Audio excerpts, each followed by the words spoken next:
one of the most powerful things that you can test during this initial 90-day process is your hook.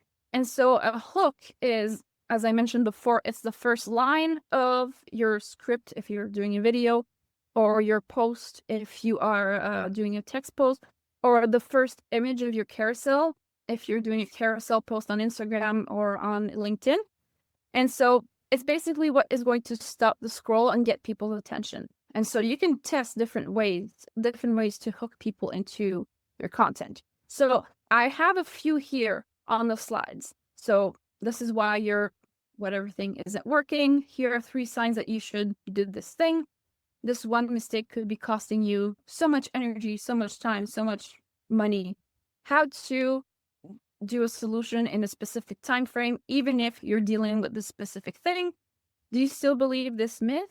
So do you still believe that, trying to think of a myth off the top of my head.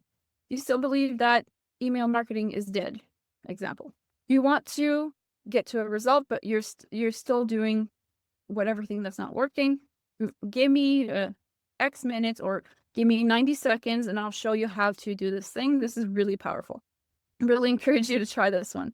And then this is my most controversial belief about topic. So inside of your workbook, I believe I put a total of, I don't remember if it's 20 hooks or 30 hooks, but you should have a few options of hooks to play around with.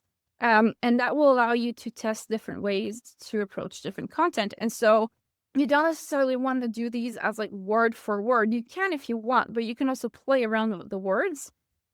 And the idea is follow the framework. Like it doesn't have to be like super strict, but it's the idea behind the framework and how it's structured that's the most important.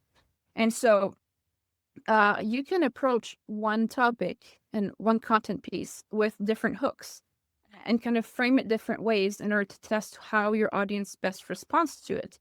And so you shouldn't stick to one hook and do every single piece of content with that hook. Really test as widely as possible so that you are really treat this as a science experiment. So the more experiments you can do within those 90 days, the more data you'll have to then reflect